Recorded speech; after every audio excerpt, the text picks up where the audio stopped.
Everyone, and welcome back to the RedBeard Outdoors podcast. I have who has now become a good friend, Joe. We spent many days in the mountains suffering and suffering for good reason with this guy back here, if I can figure out where to point. But also with some outstanding individuals with the first Phorm Outdoors team. Joe, we met over Zoom as we were e-scouting certain areas, trying to figure out where we wanted to go. We went to Colorado on a hunt, and Joe was very gracious. I even at one point asked Joe, we'll get into this, why he's sharing so much information, because it's not normal for people to do that about their little honey holes. But Joe is just an outstanding individual, loves the outdoors, loves hunting. He's had many years of experience in the military. We went down that rabbit hole while we were in the mountains, of course, around the campfire. I grew up near Fort Bragg, which is where Joe spent a lot of his time in the military. And so we just had a lot of connections happen in a very short amount of time. And some of the best friendships are formed that way. But Joe, you own companies, you got a bunch of different titles, you wear a bunch of different hats, and I would just boil it down to you're a good dude that loves the outdoors and got to share Colorado with us. But for people who want to know who you are, who are you? Thanks, Jonathan, for that great introduction. I am Joe Higginbotham. I do wear several different hats depending on the scenario I find myself in. And a little bit about myself. I started the military when I was 17, 6 days after graduation, joined the Army. I was an infantryman for 9 years down at Fort Bragg in the 82nd, then decided I want to take another career change in 2001. Matter of fact, during that career change was 9/11, and then spent most of my time after that, the rest of the 24 years, at Fort Bragg or in the DC area, working for a couple different agencies. And then after 24 years, I just decided, hey, you know what? Maybe it's time to go home. So they said, yeah, we'll pay you to go home and you can go do whatever you want and you'll get a paycheck. And I said, oh, that sounds pretty good. So let's go do that. And a few months later, I was packing things up and I came out to Colorado to meet up the rest of my family that had moved here previously. I'd always come out here visiting. I'm right on the edge of the Grand Mesa National Forest. I actually called my first bull in sitting up on a ledge with a Primos bite and blow cow call. And then the hook was set. I said, I got to come out here. So fast forward, I'm here, and just a great place. If you don't like the outdoors, this is not the place for you because there's so much to do. You mentioned a couple companies. Started a company recently with a friend of mine called Mountain High Provisions, and that's a seasoning company. It's a veteran-owned company. I own the majority share of it. It is registered as a veteran-owned small business. We want to try to take on some of the other seasoning companies and using small batch quantities and that kind of thing. And everything is, like I said, small batch, and it's geared towards wild game. We focus on certain seasonings and blends towards waterfowl or trout or bear, deer, elk, and we kind of say, hey, if you got, especially with bear, that seems to be the biggest thing. What are they eating on? And that's what's going to have that taste towards it. So we like to talk to people and say, well, if you've got a bear that's in the wild eating acorns, this might be better for you. If you're been eating on fruit, like out here in the orchards where I live, it's going to have a little bit of a sweeter taste. You might want to tame that down a little bit with something a little stronger. So anyway, and then I'm just an all-around, spend a lot of time in the outdoors here. I this morning went hiking, looking at tracks and stuff. I'm always the guy that's looking to see what's been traveling around, what's been snooping around the area. Plus, we're in bear country here. We got a lot of bear around the trails in the vicinity. And they're starting to migrate up and down to figure out where they're going to go, where the acorns are, where what little berries are left. So I'm just always out in the outdoors. Love have other veterans that come out. and they just need a time and a space to just get their head right, I open my door and say, hey, you can stay here. I have amazing views, and just blessed to be able to give back to other people. Sorry, there was a little technical difficulty. I screwed up the microphone there. It was picking up on my headphones rather than this fancy mic that I spent way too much money on. So I had to change that over. But no, Joe was just, talking about how you absolutely love the outdoors. It was cool hearing your knowledge when we were up there. You did keep telling us that there was bear everywhere. I really think what happened was Joe went out the night before and was dropping bear scat everywhere and making bear prints. So that, because we never saw a bear, but maybe that's a good thing. Come back. I was in 3 bear right after you guys left. Yeah. But no, in all reality, it was cool. Joe's knowledge of the area and the short amount of time that, you've been in Colorado. I know a lot of people talk about Colorado. Now, I will say I've driven through Colorado a couple times. I've spent a little bit of time in Colorado Springs. It's gorgeous country, but I've never actually gone into the mountains like I did during those 11 days that we were there. In different areas in Colorado, and it is absolutely gorgeous. I do wish, I will say, we didn't see really any transition in the aspens until like the last 2 days that I was there, when they started actually changing the colors, which for me is, I mean, the aspens for some reason, that yellow and white transition with the green is just gorgeous. It's one of my favorite trees around this time of year. But anyway, Joe knows a lot about these particular areas that he's hanging out in, and I appreciate that knowledge.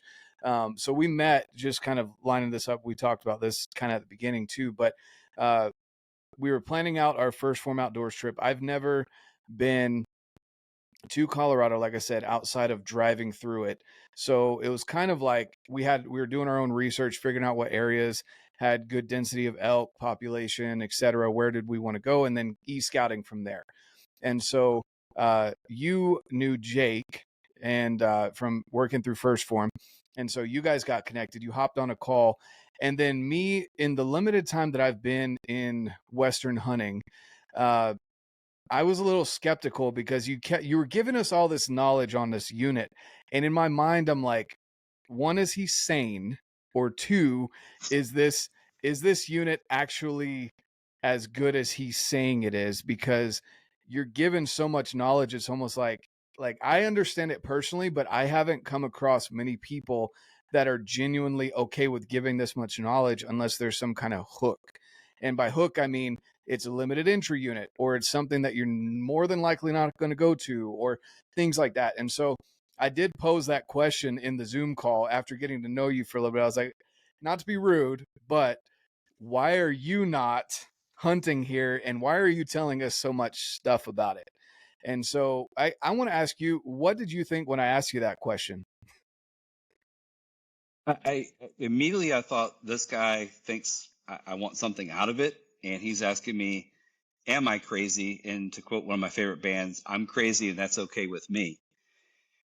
My thought was, okay, yeah, he poses a good question. Why in today's world would someone volunteer and say, hey, here's all the honey holes? Maybe someone made a comment, it's like, it looks like your map has chicken pox.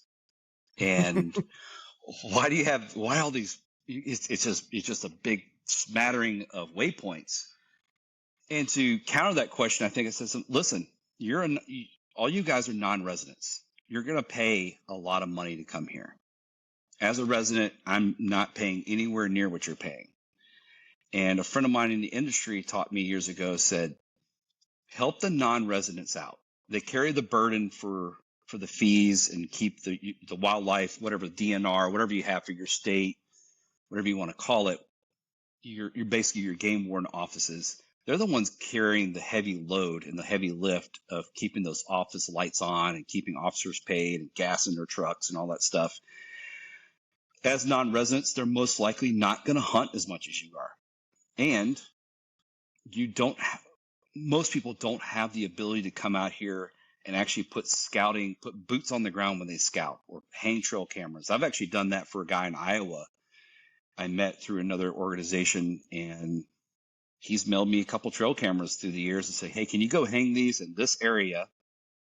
And I want to orient it a certain way. Yeah, sure. Got it. It gives me another excuse to be out in the woods and maybe find some new territory. But to go back to the question of why not? There's enough. There's millions. This isn't some little small section of public land in North Carolina where it's going to be just heavy pressure in it. People can spread out here, and there's enough elk out there, and it's hard enough in archery over-the-counter units, DIY. The percentages are so low for success. Why not help you? Why not help people? There's too much. In my opinion, there's too much stinginess and protecting the rice bowl in the outdoor industry. And I understand it when it comes from a technology standpoint and guarding your secrets of how this garment's made or how this trail camera works better than another or some kind of proprietary thing. But it's our land. It's my land. It's your land. Those elk don't belong to anybody. This isn't some ranch with a high fence around it. Let's get after it. And if I can help you guys be successful and help others, maybe coming here, me sharing some waypoints with you guys and having you guys come out here and joining up may encourage someone who says, hey, if that guy can do it, maybe I can do it too. And maybe that might be the tilting point, because I would rather see more people, especially the younger adults and the kids, get in the outdoors and do everything to help keep that tradition alive. And if I've got to give some honey holes away, great. Doesn't mean next year they're going to be in the same spot. I've gone in that same area and there's just not any elk in there, and I couldn't find elk for a 2-mile circle. So, and that was one of my fears coming in, is like, are there going to be elk here when they pull up? And we'll talk about that later. Oh, yeah. So that was my thing. Well, it's just how can I help, and why be stingy with it? Exactly. Yeah. And I want to hit on this. And it's actually kind of, people that listen to this podcast need to understand, and I've explained this before, I don't have a script. I just like to have good conversations. And when stuff like this comes up, I feel like this needs to be hit on a little bit more than maybe some other things. And I just got off the phone today. I ended up spending almost, I don't know, it was like 30, 45 minutes on the phone with a guy that I barely know. I met him at a Total Archery Challenge down in Texas. And he came out here and busted his ass here in Utah and got in on elk, did his own homework. And he had a guy that he came out here with. And then he just hit me up and was like, hey, what about the extended hunt? What do you know about that? And I spent, like I said, 30 to 45 minutes on the phone with him because he didn't fill his tag and he wanted to come back out here and wanted to know if it was worth the drive from Texas to do so. He'd been getting mixed signals, and I gave him my experience and told him, again, I feel like it's one thing to go out on social media and drop your Onyx pin on Instagram and be like, all right, guys, here's where the honey hole is. Like, that would be stupid. But when you get a good, solid group of individuals, and it seems like you notice that about us, and I genuinely, I'm a little skeptical when people share so much information, because I'm like, one, either he recognized that we're good people, and that's basically the answer that I got from you, was that you're a good person and you recognize that we're good people and we're not going to blow your spot out, and you want to spend some time with us and get to know us. And that's the way that I feel like things should be treated, with whether it be conservation efforts or hunting or fishing or whatever. I'm not saying give away all your honey holes. I'm not saying just blast it out there on social media or email everyone that you know about it. But when someone comes to you asking for help and they have shown that they've done some sort of work, some sort of effort, and they are kind of on their last straw, whatever, and they want some help, or they don't have time to e-scout, things like, or to actually go put boots on the ground in a different state, I think that the industry as a whole would do better showing a little bit more courtesy. Again, if you have a bead on a bull that you've busted your own tail, like, I'm not saying give that up. But what I'm saying is, when you've had experience in a certain area and you can help someone else, then do that. Just be a good person, just in general. What would you want for you if you were in that situation, and treat those people that way? And I that was a big key for me, is like, all right, well, Joe's not an insane guy. And he genuinely is a good person that wants to just help. And those are the kind of people that I like to bring into my own circle of friends, because again, that's how I was treated with my best friend, Brent. He let me tag along on a hunt. And ever since then, I honestly probably would have ended back up in North Carolina or somewhere on the East Coast if it hadn't been for Brent. And I would not be into Western hunting, and I would not be doing what I do today if it wasn't for him letting me tag along on a hunt and fall in love with spotting deer, turkeys, and elk up in these beautiful mountains that we call home. And so I just like to pass that forward. And I love that you have that same mindset, of just wanting to help other people get into it, or, come to your state. And on that note, I want to bring up too, we had the opposite experience when we were up on the mountain, where we had these guys that had come in from New York, and they were they weren't, man, how do I put this without upsetting people? They gave off very strong Amish or Mennonite vibes. We'll just put it that way. Their accents and all of that stuff, just they were very down to earth, humble people that had driven from New York, upstate New York, all the way out to Colorado, and they had busted their tails for, I think it was almost as long as we had been out there, 10 days or something along those lines. And one of them had a muzzleloader tag, another one had an archery tag. They were looking for deer and elk. So they had spent even more money and more time than we had. We were coming off the mountain one of the days, and we had seen them on our way up. We said hi to them, just kind of being courteous and asking them, what they were hunting for, etc. The guy had told us that he had his brother had shot at and believed that he hit a mule deer. And so the guy that we saw at the camp was dropping his stuff off to go help his brother find this deer, because it was their last day and they wanted to make sure they got it packed out. So anyway, we get back to our truck in the dark, and we're talking to these guys, following up with them, just saying, hey, how did it go? Did you find it? And of course they're like, oh yeah, we found it. And the first thing that the guy does that had shot the buck, he was like, well, it's not much to speak on, but it'll stir the soup, I think is what he said. But it was like, it's like a little basket buck, basically. And me and AJ and Jake were the three that were up there. And we were like, that is amazing. Good job. Congratulations. Hyping him up, letting him know, like, that is awesome. And he kept trying to talk himself down. Well, this guy rolled up, and we don't know any history on this guy, but this guy rolled up, and I won't go into the details, but basically ruined the conversation, and probably, I hope not, but probably for at least the next couple of days, if not a week or more, ruined this guy that came from New York, ruined his experience going out to Colorado, because the way that this supposed Colorado resident spoke to the guy that came from New York, spent all that time, money, miles, and wear and tear on his body, truck, everything else, tore him down and was telling him how much he sucked for shooting a baby deer. And the two mindsets are so distinctly different, from Joe, who's a resident and wants to share these resources with people, and this other guy who's like, well, you should only shoot them if they're 80 years old, whatever his idea of a mature buck was. And so that's a big problem that I've noticed in the outdoors industry, is there seem to be these two camps. And I feel like we would all be better served if we were in the camp of education, having good conversations, and showing people that we want them to come to our states to experience what we get to experience on a regular basis. So just want to highlight that there. Joe definitely fits into that camp.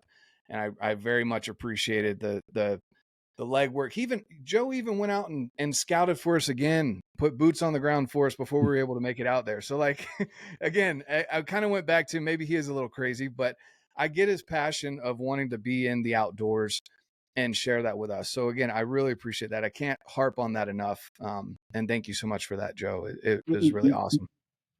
You're welcome. Let me expand on what you just said. you get mixed signals from the guy. It seems to be more strong now of this camp is Waddell. Well, Waddy, hunt what you want to hunt. To go back to that deer, who knows what those two guys were going through. I mean, one of them, it may be his last time he's ever going to get a chance to be in the outdoors.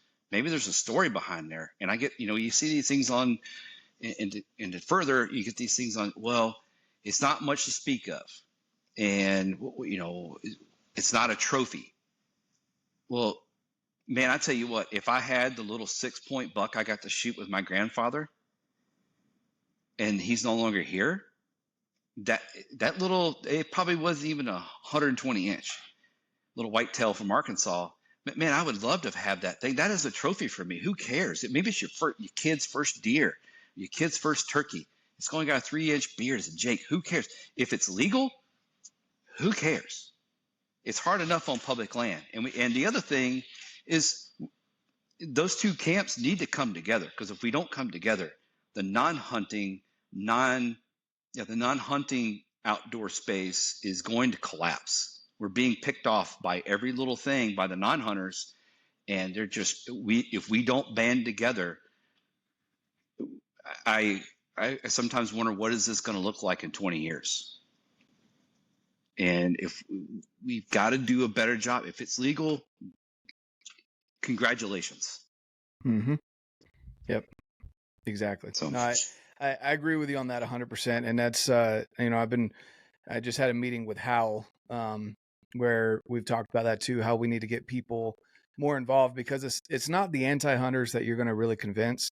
It's the non-hunting public, or even the new hunters, which it's funny to me when I have people, they're like, yeah, I've had a couple people reach out to me like, oh man, these stupid adult onset hunter, blah, blah, blah. And I listen to them, and, and I'm like, in my head, I'm like, well, that's me. So, and you follow my stuff and you like my stuff. The whole idea, I think what they're trying to get at is people that are chasing clout by having a kill shot and stuff like that. I don't agree with that either. It's just like the women that dress in the skin tight camo and hold up a bloody heart for Valentine's Day. That's not real hunting. It's the people that you get to sit around the fire with at the end of the night. Solo hunting's fun as well. And I've had a lot of come to Jesus moments when I'm up there on the mountain by myself. But also the people that you get to spend time with and suffer with up on the mountain, that's what hunting's really, really about for me. And then the conservation aspect of it too. Like if it's legal, if you're so good that you're killing every single year, then maybe we talk about, okay, upping your, and I know me personally, like once I've killed a certain type of deer, for example, I killed a spike, I'm like, okay, I'm not shooting a spike deer anymore. That's just me. Personally, I've set my own standards to where I raise those standards a little bit more every single time.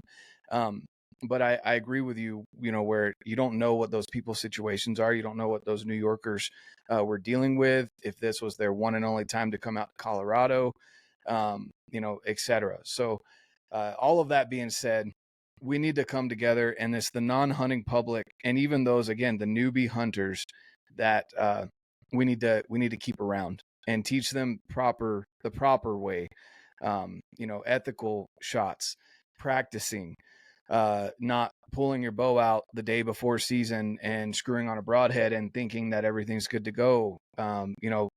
Explaining that it's more of a lifestyle, why you enjoy it, finding your passion for it, things like that. And then for the non-hunter, explaining and maybe even having them come over and have some of the meat. Anytime I have some, especially the best cuts, I wouldn't say try and give them, a neck roast or something like that per se, but if you got tenderloin or backstrap laying around after the kill, invite them over. Make sure you know how to cook first, I guess too, but bring them over and let them try it. Show them, this is why you do it. It's lean. It's checks all the boxes, organic, grass fed, cage free, blah, blah, blah. And explain the story behind it. All of those things can definitely help us as hunters as things progress. And hopefully we don't get to the European model where it's pay to play everywhere. We want to keep our public lands public and those resources public as well. So I'm gonna hold on. Let me get off my soapbox. All right. Got off the Yeah. soapbox. Now we're back to our conversation here about the elk hunt. And so we started out the first day I get there, Wednesday night. I got there before the rest of the crew was able to get out. And I started in one area. I think it was Thursday morning, or maybe it was Wednesday. Well, one of the days. Anyway, no one else was there. Joe was coming up that afternoon. I started out one area, made a loop, saw some older sign, got soaking wet because, you know, if anyone's gone through brush that's wet, it's not the best. And I didn't necessarily want to wear rain pants because then you just gotten hot and sweaty and you get wet anyway. So got back to the truck and met Joe at on one of the trails, and we're sitting there in the truck kind of getting to know each other. Yes, I met a strange man in a truck with no cell service, so I had a lot of trust in Joe. There's a lot of weird scenarios that came out of that week. Yes. You know, I say all these things this way because my wife jokes with me. She's like, "You just go up there to hang out with the boys. Are you sure you don't want to come out to me?" Like, but we met up and we're kind of glassing this hillside that we're looking at. And I think it was you that first said that you spotted some elk, and then I get the spotting scope out and we're looking at it. And do you remember the first bull that we saw when we were up there? I think you nicknamed him Hellboy because it had this funky, forward-leaning, weird set of antlers on him. It was just really weird. And yeah, and then like a half dozen cows or so. Mm-hmm. And then there was another bull that was up higher. And I think I'm the only person that saw him. It was in this weird round brush, something or another. And he kept kind of coming in and out. And then everybody was fixated on that bull that was in the middle. Yeah. Yeah. And I went back, I was watching a video today, and he had almost 10 cows with him. Just like at first I thought they were rocks, but you go back and you can look at it, you can see they're all cows just bedded right below him. And yeah, he was funky. If you out there listening haven't seen Hellboy, it used to be one of my favorite. I really like anti-hero movies, and Hellboy's an anti-hero. He kind of has his own morals and does things his own way. And anyway, he has these horns that come out forward and then curve backwards when he lets them grow out and they're not shaved. And that was the first thing that popped into my mind when I saw this bull, because he had 4. It was weird. He has like 4 of them that were coming out forward and then scooping backwards. Super dark mane. Go ahead. No, it kind of reminds me, thinking about it, almost like swept back, almost like a pronghorn. Like there was a pronghorn somewhere in the lumber pile years back. There was some kind of weird genetics that were going on, now that I think about it.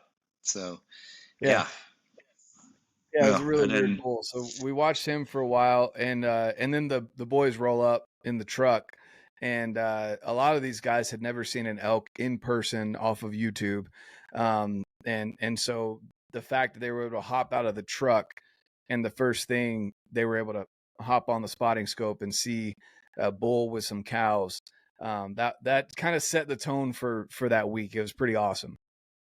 Yeah, nobody had a chance. Everybody's in Crocs and comfortable driving clothes, and we're just standing in the road like, oh, there's elk. And it's like this you are next of who gets to use the spotting scope, and then I'm passing some 15 power binos around, and it's like, okay, everybody's drawing straws, and there's some kind of measuring contest of who's going to go after that bull, and Rochambeau or something was going on. I wasn't really read on to all the first form formalities of pecking order. So I didn't have a tag. I just said, what do you guys want to go do? So yeah, then you guys, we went and made camp and then made a plan, and you guys started getting after them. I think we split into 2 groups.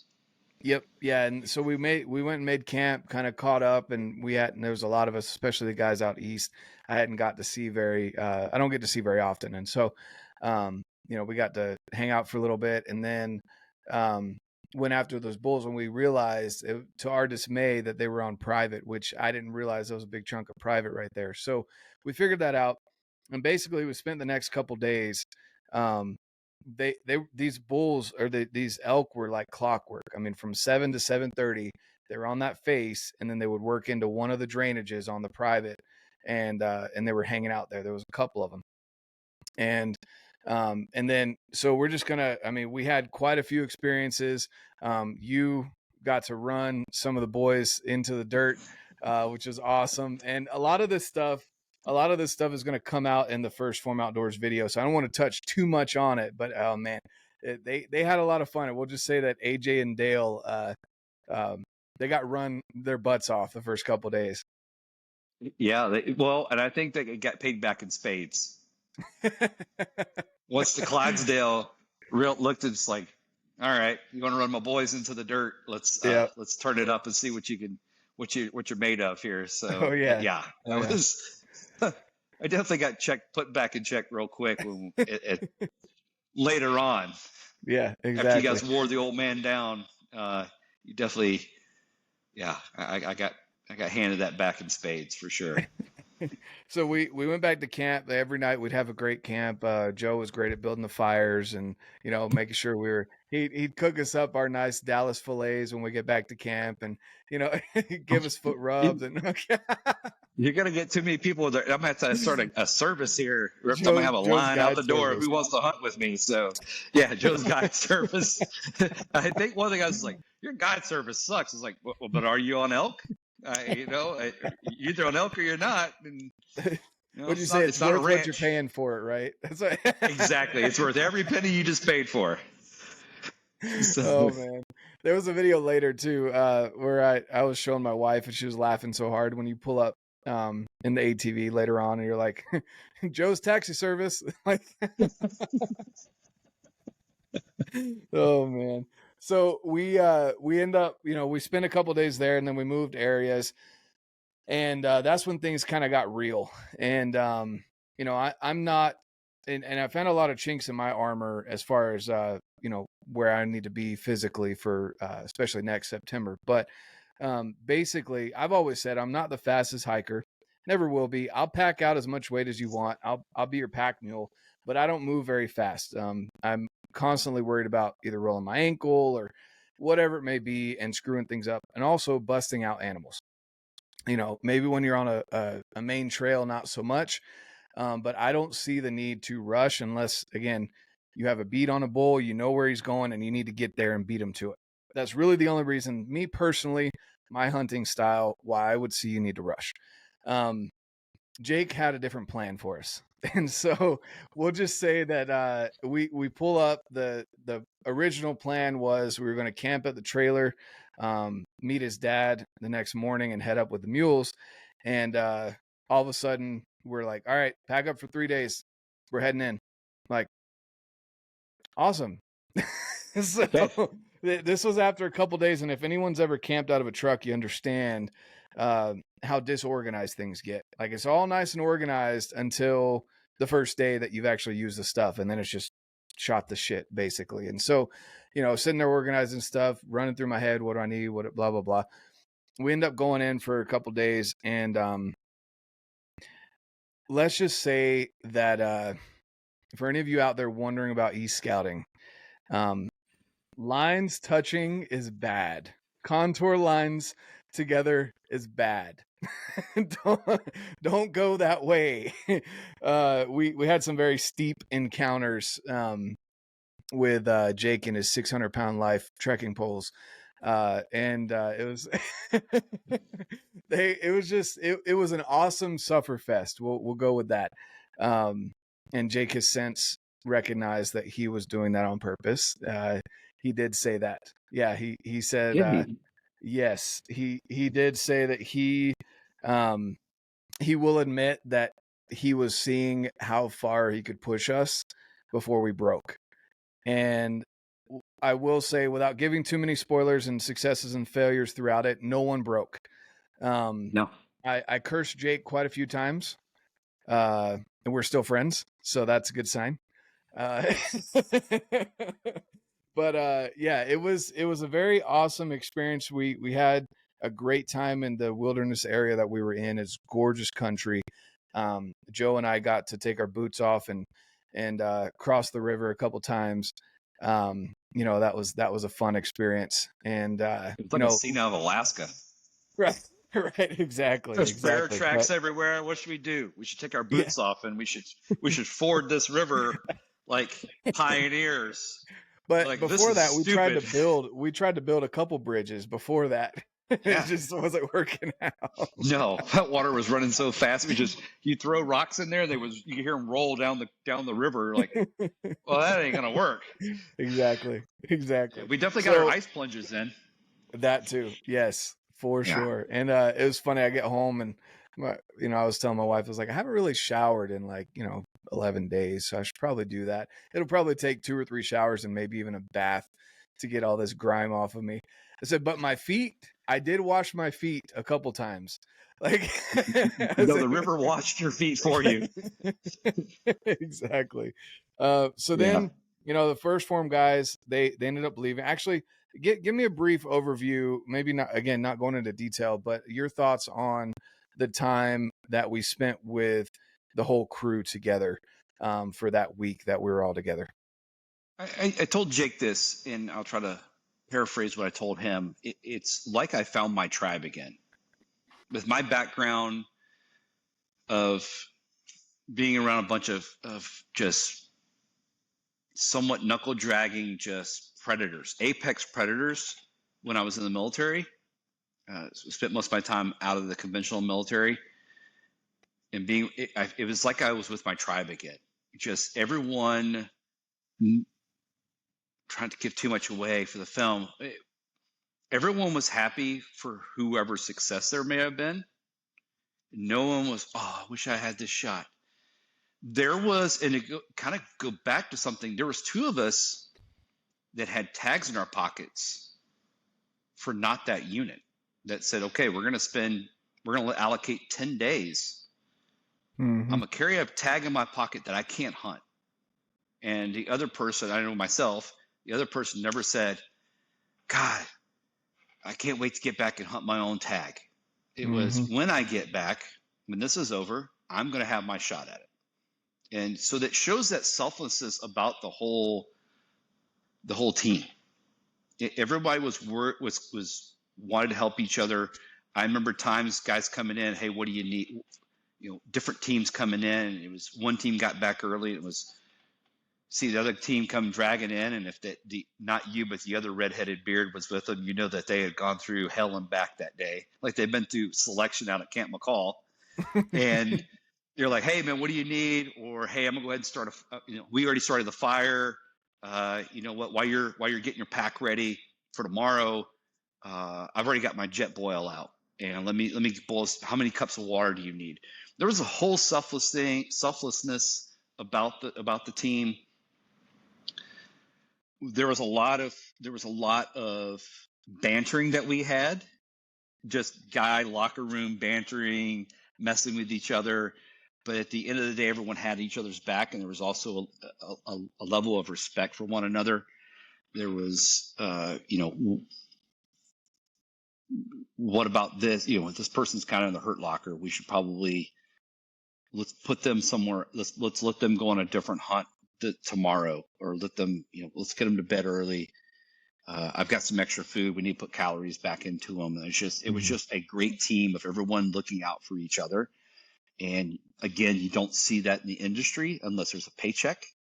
And you also, or there's a camera, and which is going to be for a paycheck, whether that be sponsorship or for something being put on network. It was just, no one talked about anyone else behind their back. It was professionals. It was selflessness. Mm-hmm. It was professionals who were selfless for one another and had each other's backs. And it was just amazing. It exemplified those values of First Phorm, and everyone in the Legionnaire program, and everyone was free to talk about whatever, because I was kind of the odd man out, and it was let's just get after them tomorrow the best we can.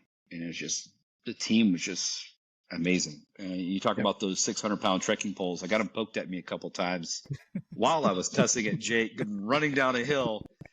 I was like, you know what? I'm going to, like the scene out of Tombstone, we're coming off that one mountain. And I just said, you know what? I'm going to run it out of him. I'm going to get on his heels, and I'm just going to dog him. But AJ's like, you're crazy. I said, yeah, a little bit. Yeah. It was a race down, and then he's like, okay, that's good. You brought the heat. That's awesome. You push yourself, and then he goes and runs and sprints ahead of me. Like, we weren't done yet. And I was like, but yeah, everyone pushing each other. Yeah, it was just like my old, like being on a team. Mm-hmm. Yeah, no, exactly. And I will say too, the banter, it's one thing that, like, there was no encouragement to break anyone's standards.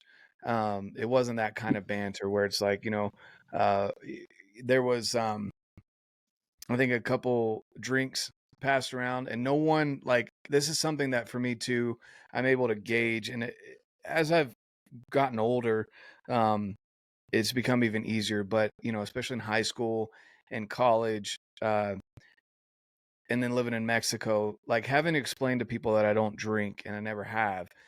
There's been, I can see different groups of people vividly in my mind, people that tried to get me to do it, and people that I couldn't trust them handing me a drink of even water because I think they might spike it just for fun. And then there's other groups where it's like, you know, it's not encouraged to break your standards. It's not funny. That's not the kind of pranks that we pull. That's not something that we do. I think it was, yes, locker room style guy banter, but at the same time, it wasn't like, hey, come on, you can do this or that, and it really won't hurt you. And this, that kind of banter was definitely not there either. It was very much, like you said, very selfless, and 100% demonstrated the values of First Phorm as we were up there. So I appreciated that, as well. And the fact that the majority of it wasn't even on camera. And so, just the fact that whether the camera was on or not, it didn't matter. It was the same, the camera was just there to capture what we were already doing. So that was really cool to see as well. It goes back to the respect thing and I think part of it, with the whole drinking thing, when there was the time or two, there was some libation that was passed around, and you said no. No one batted an eye, because I think part of that is because everyone on there has done 75 hard, if not the Live Hard program. And so we know that, oh, okay, well, all right, cool. We've all been in those situations where, while we're on 75 hard, or one of the phases going to the Live Hard program, where we've had to go, I can't right now. I'd love to, but it's just not for me. And then had to walk away. But we've also, I'm sure, been in those certain circumstances during the program where, come on, man, do it tomorrow or whatever. And it's like, nah, bro, that's a failure. And so I think people it goes back to respect and professionalism. Yep, exactly. 100%. So we get back to camp, spend some time together. We shot some content, got Joe's outro that took like 40 minutes. And then, and then we said our goodbyes, and I ended up going. So Joe lives about an hour and a half away from where we were at. And I still had a full day and a half that I could hunt. And so I said, well, I'm going to go back to where I know there's elk, and not such a treacherous area to be in, by myself. And so I went back to this other area, and I'd picked a spot where Joe and I had talked about that you could glass this basin. There's a lot of fresh shine that him and AJ and Dale had seen when they'd gone up there a couple times. And this was kind of the end of the week, so hunters may or may not be moving in, but it was going to drop in temperature, so that was going to be perfect, what I would call killing weather. And I pull up at the trailhead, and there was a big old camp right there, with a canvas tent, bunch of cars, stuff like that. And I said, well, that plan is shot, so I'm going to figure out what else I'm going to do. And that Saturday, or I guess that Friday night, it got down to like 25 degrees, and I was camped right there on the cot. And I get up in the morning, heard some bugles, and it was too early for it to be people, because the people that were there were definitely not early risers. They were more of the midday afternoon hunters. And so, heard some bugles. I was half expecting an elk to walk out in the meadow right there in front of me with how low down these bugles kind of sounded, but I never ended up laying eyes on them. The elk that were on private were still there, just like clockwork. And then I chose to glass the furthest mountain and the tallest mountain in that area and saw the tail end of what ended up being a bull because I could see some tines above the tree line. And I said, well, I just kind of looked down and I was like, well, I'm not even going to draw a line to figure out how long this is going to be because there's an elk there. It's my last day. I'm going for it. And didn't really text anyone, got some good videos, made sure I had some good calories in me, and just started walking down to the bottom of this mountain. And I don't know how much of it was prevailing winds versus thermals, but the wind was just blustering uphill the entire day pretty much. Even when it was supposed to shift, it didn't. It just kept blowing uphill. And so anyway, I get in and I get in on the elk, found them, but a little too close, bumped them. All of this story, I go through in my podcast, so you can go back and listen to that. But I make the shot, and as I'm watching this bull die, I text Joe, and I was like, "Hey, I don't even remember what I texted you. Something like I just shot him." Can you help me with the pack out? Oh, that's what it was. Can you help me with the pack out? And I replied, "Are you serious?" And there's a delay on this because it's a Garmin satellite. So like I send him the text and I'm still sitting there watching the bull. And then I get "Are you serious?" And I was like, yeah, like I'm watching him die right here in front of me. And then I think Joe's next answer was, I'm leaving in 10 minutes. And I was just like, wow. Like, again, that just goes back to, how much I appreciate, because by the time I mapped it out, I figured it would have almost been a 20-mile day for me to get that bull out from where he was. It was about 5 miles one way. It was a little over 4. It was like 4.5, 5 miles one way. And I would have done it a quarter at a time because our pack out was, brutal. It was heavy. It was short and heavy. So, but yeah, so that saved me because Joe came with the ATV. And you even gave up, like you were going to go on a date or something. And you were like, oh, I got priorities. Like, I had some plans. I had some plans and yeah, I was actually, and I was packing for my own hunt because it's like, well, I got 5 days. And then I get a message from you. I was like, well, that'll wait. Let's go pack out. And actually, I told the lady at the gas station down here. She's like, "What? You ain't in a hurry? You're in a hurry. You're never in a hurry." I said, "My buddy just smoked a bull with his bow, and he needs help packing it out." She's like, "Oh, okay." And I think that night, the night before we packed out, we went to Chili's of all places, and ended up telling the waitress, he just smoked a bull.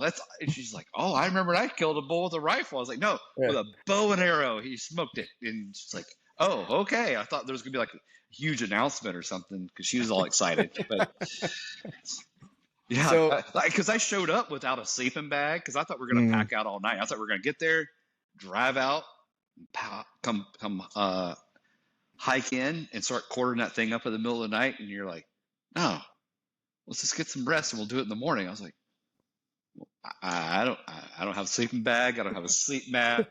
I don't have a pillow. I don't have anything, and I'm not running my truck all night to stay warm. What's going on? And you're like, I got a 20-degree bag, and we kind of made a little put the teepee up, and I got the furnace going, the stove in there going, and then it got a little cold later on at night. But yeah. No, it was awesome. So Joe shows up. He's wondering why I'm not more excited.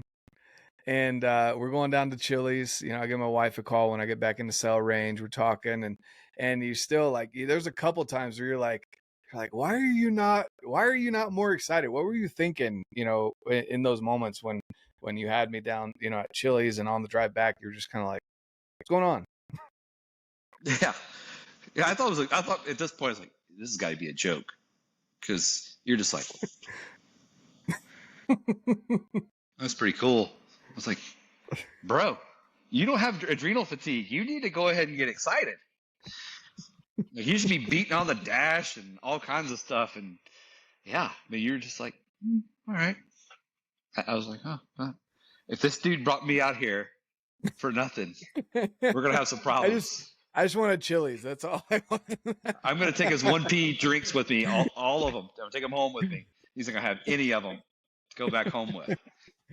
Yeah. So we get up, and then, we get the ATV going, and we get out to, it was about 1,000 yards from where the elk ended up being. And, man, that ATV was a lifesaver. We get up there, and right as we're about to go, I had an arrow nock just in case.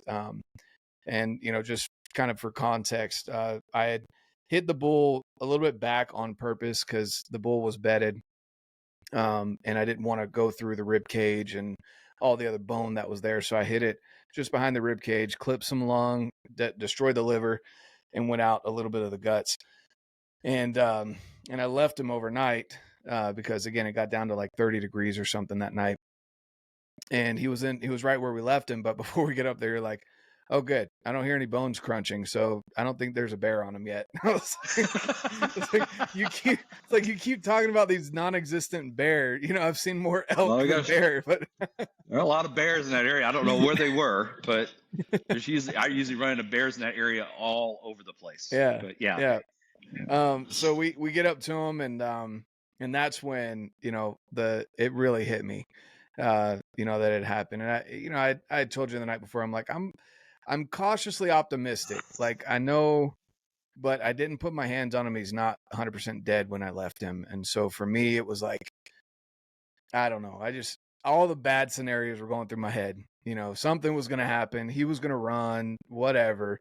But he was right where we left him. And then that's when, we checked the arrow out. The arrow was like almost halfway buried in the dirt. And then we found him, it was maybe 30 yards from where I'd shot him. It wasn't that far. And it looked like he had stood up overnight to rebed one more time and just toppled over because he wasn't bedded. He had fallen over. When you finally saw that look, you realize it wasn't a joke anymore. Yeah. I was like, okay, all right. Like, it's time to get to work. And I think you walked away with a very invaluable lesson that they never die in a good position. Because he was spine downhill, hooves up in the air, kind of up in the air a little bit, and it was just like, oh man, this is going to be a pain to get this joker out of here. Because one bad pull of a quarter or something while we're cutting, that whole thing's going to slide down that hill. And I'm thinking, oh gosh, we need like some come-alongs. Why can't these things die next to the trailhead? Or it never happens like this on TV. Oh yeah, no, never. That's not. Yeah, so that's when the work started, and then we get everything, and Joe's like, all right, we'll take a load down. I'll run it down to camp, and then you come back and get another load, and we'll do this. And then I just looked down. I was like, nah, man, we're doing this in one trip.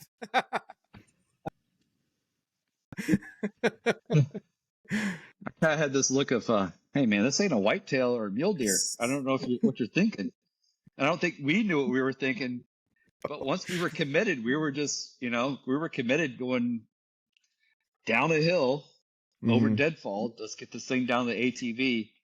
And man, I think I sent you the video I made. And then, yeah, there was a lot of headspace conversations going on. I know in my head of like, man, let me just drop a quarter here and come back for two of these. Come back for it. Once you sent me the weights and I did that equation I talked about, I was like, I was at the chiropractor yesterday. He's like, what the hell happened to you have so much compression. Why do you have so much compression in your back? Like, this is not normal. I was like, well, let me tell you what happened, Doc. He was just like, you how much? How much on your back? How much? Well, I said, just 2 quarters alone was this. And he's like, okay, how about we don't ever do this again? And I'm like, Yeah. I think I learned that lesson too. I learned a You're lot of like, lessons on that trip. doctor's orders. Oh man. Yeah, so we calculated it, and just the 2 quarters alone was over 150 pounds. And then, you carried my bow, because I literally had no more room on my pack, and I needed both trekking poles to be able to get out of there. And so you had the bow, and then you had some loose meat, and I had the head and some of the other loose meat. And so it was pushing probably 160, 170 pound packs easy. But we did it. But yeah, I went. We're alive. I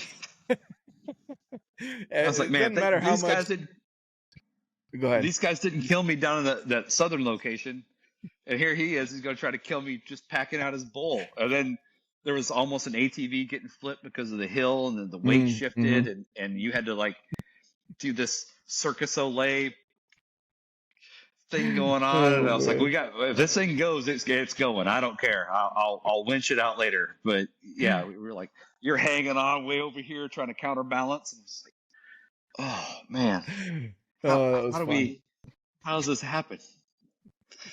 Yeah, and then going through some of the creeks I had to cross, and I've got antlers banging my head, and I think I still got a knot back here still from the antlers poking me in the head or hitting me in the head. And then I almost flipped that thing 2 or 3 times going through creeks. It was steep creeks with rocks in them, and you had to do this weird rock crawling thing, but you had to do it with enough speed and then make a turn real quick. And I was just like, oh man, if I ever make it out of here.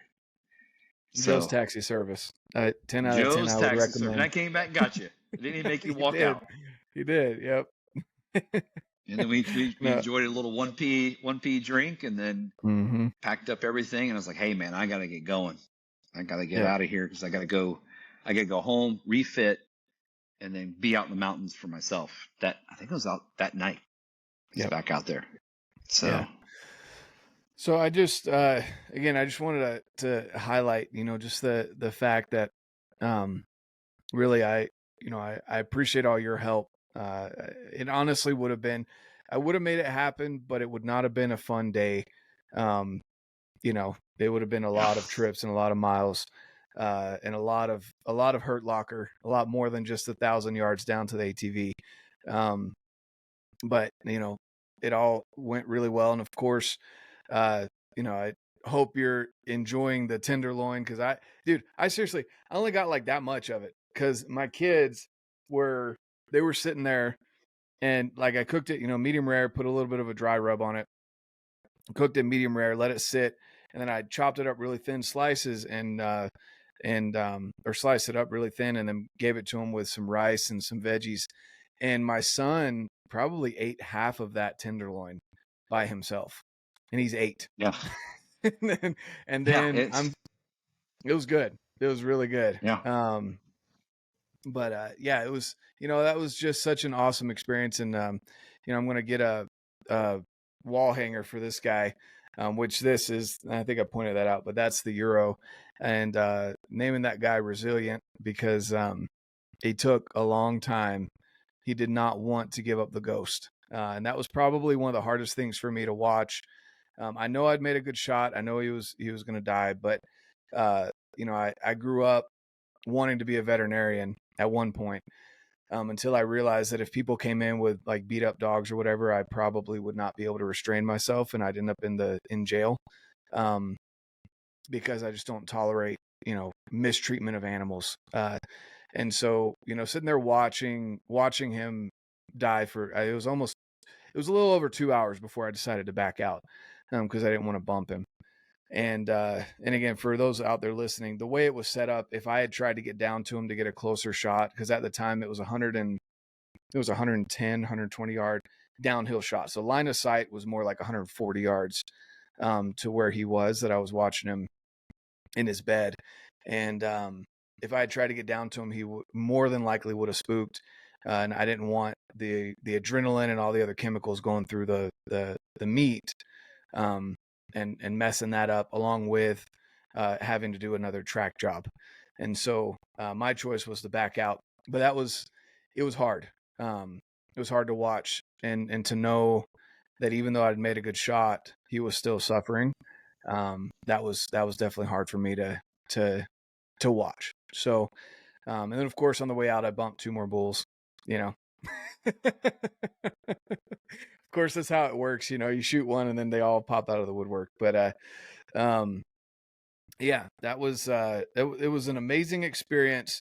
The 11 days in Colorado, and honestly, that specific hunt and that unit would not have happened without Joe. I mean, we were looking at 2 other completely different units. And when Jake sent me the unit that Joe was talking about, I looked at it and I was like, that's not even close to where we were looking.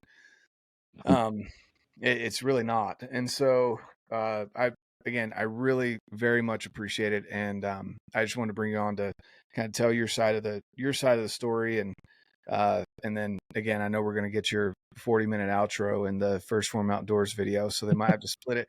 They might have to split it into 2 videos just for that. But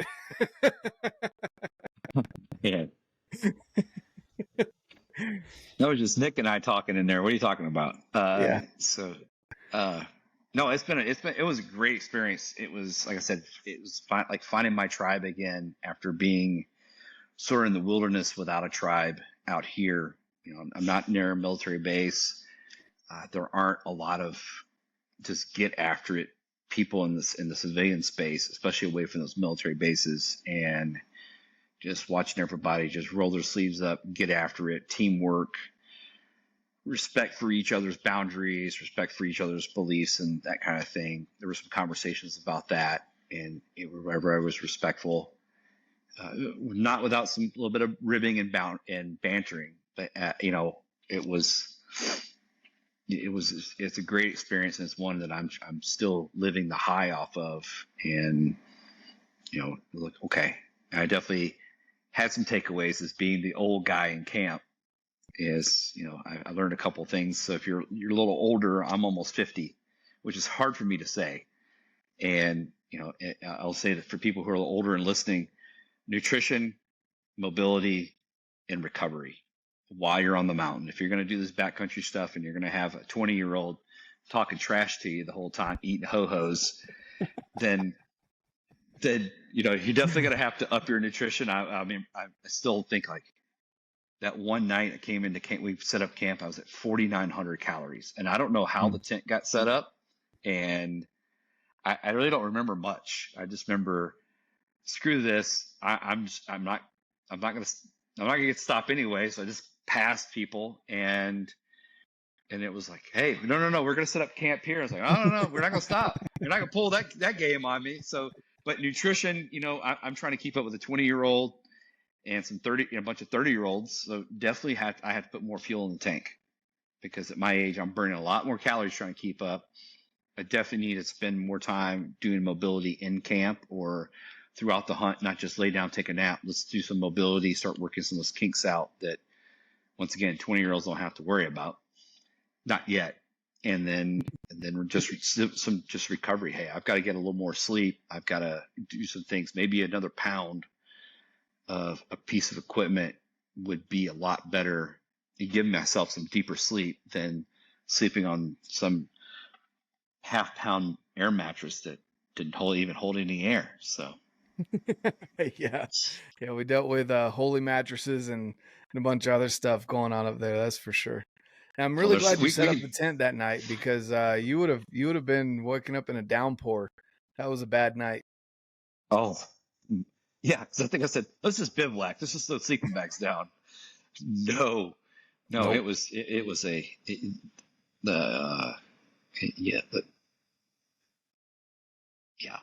bad. I thought lightning was going to hit us. We were just like, it's like, oh my God, this is horrible. You know, maybe a tornado here. That's all we need now. It's all tornadoes. We had hail in the area. Yep. Like, man, what else do we hail, have? lightning, rain, windstorms. Maybe some witch on a broom or something. Yeah. That's all we needed. So, right on. Well, awesome. No, I appreciate it, Jonathan. It was an honor it was an honor truly to be with you guys, and then it further to be asked to come on the podcast here and talk about it. And then and if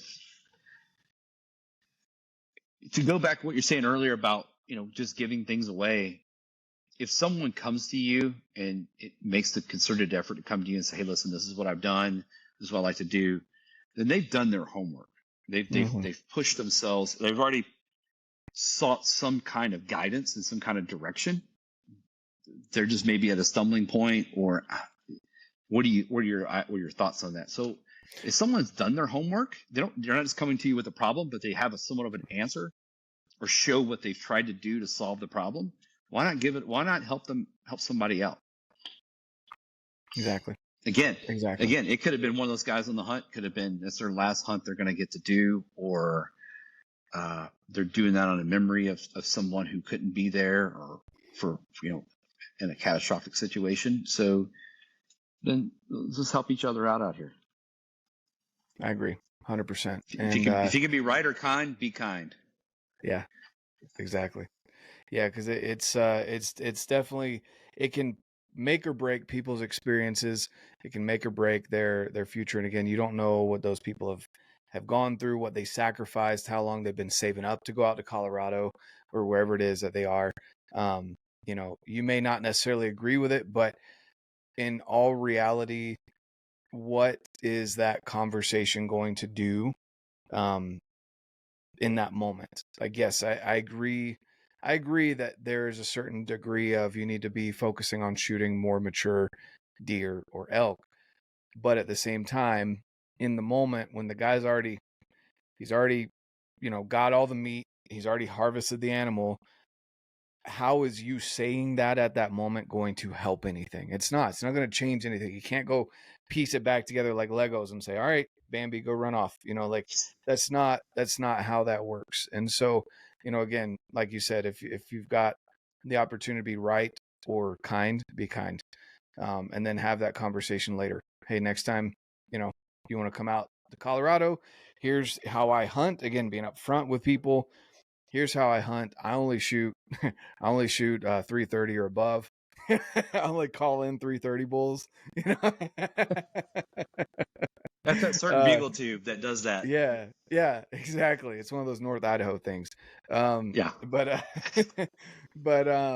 Yeah, it's definitely something that needs to be, and I'm personally going to be using my platform a lot more to help get the message of how out there here in the near future, because I feel like conservation and education, there's a lot of things that need to be said that aren't being said, and those kind of understood conversations, I don't feel like they're understood. I feel like some people maybe that have been hunting for a while feel like things should be understood a certain way, and there's just conversations that need to be had. So there's definitely going to be a lot more of that coming from my end, because I want to make sure that we're keeping this preserved for my kids if they're choosing to want to do that, or future grandchildren, or anyone else out there that wants to take advantage of the opportunity to hunt public land.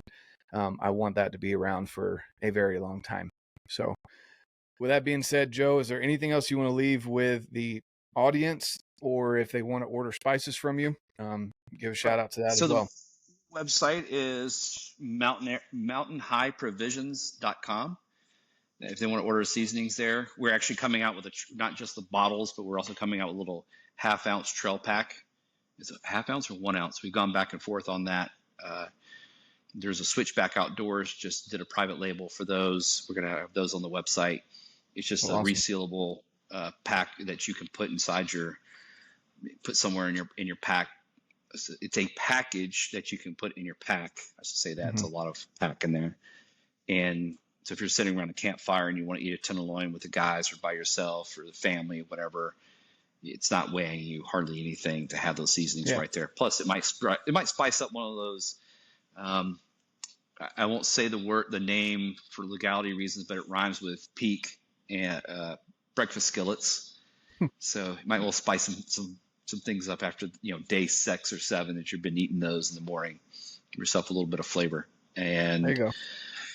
And then lastly, I run a small nonprofit. If you want to check it out, it's called Rover Regional Outreach Veteran Engagement Resources. That's big. That's a lot of words. I took that over a couple of years ago, and we take veterans and Gold Star spouses in the outdoors, kind of give them a piece of solitude, get away from phones and connection, and find a deeper connection with themselves, and also give them some headspace to kind of work on some of their trauma that they've dealt with, some anxieties. That's on Facebook, or I'll shoot you stuff for comments, or your links for down below. Yeah, definitely. We'll leave the links down below for those, and definitely appreciate that. Go ahead. Yeah, no, that's it, man. Like I said, it's an honor. It's been an amazing experience, and I'm waiting. We've already started talking about 24, what we're gonna do. Yeah, exactly. So I can't wait, and then you and I'll have some conversations about you and I hunting either Utah or over here. Perfect. No, I love it. Guys, I'm going to leave the links down below for Joe's different companies and organizations that he's involved with. Guys, I want to make sure that you get out there and we just want you to have a great time.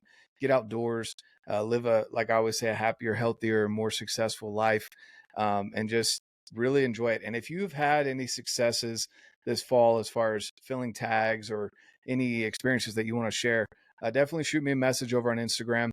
Or shoot me an email. I'd love to hear them. I love hearing stories from people that are part of the audience, and I want to make that more personable. So if you have any experiences you want to share, let me know, and maybe even get you on the podcast. So thanks, Joe, for hopping on, and for all your help and helping pack this bad boy out right here. So being a part of my first ever elk hunt that was successful. Yeah, it was awesome. Yeah, it was awesome. Truly just truly a blessing too. So I agree. Yeah, 100%. All right. With that being, Jonathan, I appreciate it, guys. Yeah. With that being said, guys, as I always say, get out, live your life, and love it.